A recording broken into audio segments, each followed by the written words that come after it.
প্রায় অধিকাংশ মানুষ অসহায় দারিদ্র নিচে বসবাস করে। তাদের পাশে আমাদের ময়মনসিংহ যুব সমাজ দাঁড়িয়েছে, এটা আমরা সবার সাথে আনন্দিত উৎফুল্লিত। আমরা এই আশাবাদ ব্যক্ত করে এভাবে সারা বাংলাদেশ যেন এই ময়মনসিংহ যুব সমাজ গরিব অসহায় মানুষের পাশে দাঁড়ায়, সেই লক্ষ্যে সেইভাবে আমরা পাশে থাকতে পারি। এই আলোচনা সবার কাছে রেখে এবং এই ধারা অব্যাহত রাখার জন্য আমাদের ময়মনসিংহ যুব সমাজের লিখন ভাই প্রতিষ্ঠাতা, উনি আমাদের মাঝে আছেন এবং সর্বাত্মকভাবে সহযোগিতা করছেন, থাকবেন সবার সাথে একত্রিতভাবে গরিব মানুষের সাথে থাকবেন, এটাই আমরা আশা করি। সবাইকে ধন্যবাদ জানিয়ে যুব সমাজের পক্ষ থেকে সবাইকে ধন্যবাদ জানিয়ে আমি আমার কথা শেষ করছি। সবাইকে ধন্যবাদ। আসসালামু আলাইকুম।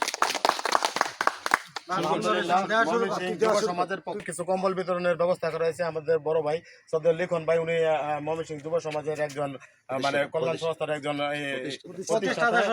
সভাপতি পরিচালক, ঠিক আছে। উনি নিয়ে আসছেন আমাদের মাঝখানে কিছু কম্বল, যেটা আমরা গরিব দুঃখীদের মাঝখানে বিতরণ করতেছি। তো এটা একটা সামাজিক উন্নয়ন সংস্থা হিসাবে আমরা নকলাতে এই প্রথম ভাই নিয়ে আসছে, সেজন্য ভাইকে আমাদের অন্তর থেকে ধন্যবাদ জানাই। এবং ময়মনসিংহ যুব সমাজ কল্যাণ সংস্থাটা যে কার্যক্রম চালু করছে, হ্যাঁ, এতে করে দেখা গেছে গরিব দুঃখীর অনেক উন্নতি করা সম্ভব এই সংস্থার পক্ষ থেকে। এই জন্য আমরা কিছু কম্বল নিয়ে আসছি, যেগুলা ভাইয়ের মাঝখানে আমরা সবাই মিলে আমাদের এলাকার যুবক যারা আছে আমরা বিতরণ করব, ঠিক আছে। তো আশা করি আপনারা সবাই আমাদের পাশে থাকবেন এবং আমরা আপনাদের পাশে থাকতে চাই এই সংস্থার পক্ষ থেকে, ময়মনসিংহ যুব কল্যাণ সংস্থার পক্ষ থেকে। কথা বলবেন ময়মনসিংহ যুব কল্যাণ সমাজের প্রতিষ্ঠাতা ও পরিচালক আমাদের বড় ভাই লিখন ভাই। লিখন ভাইকে তার বক্তব্য রাখার জন্য দেশ এবং প্রবাসে যারা দেখছেন, এই গরিব অসহায় শীতার্থ মানুষের পাশে আমরা এসে পড়েছি হঠাৎ করে। আসলে যে ফাহাদ আমাদের ছোট ভাই, এখানে আরো কিছু ছোট ভাইদের দেখা পেলাম। আমার বন্ধু রফিক আমাকে কল দিয়েছে।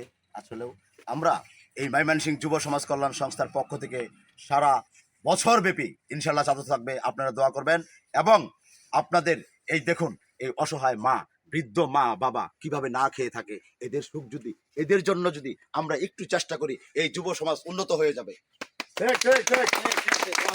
আমরা আমরা আমরা প্রত্যেকটা পরিবারকে সুসংগঠিত করার জন্য, তার বাচ্চা কাচ্চা নিয়ে ভাবে সুন্দর পরিবেশ করতে পারে, সেই পরিবেশের লক্ষ্যে প্রত্যেকটা জায়গা আমরা খেলার ব্যবস্থা করবো।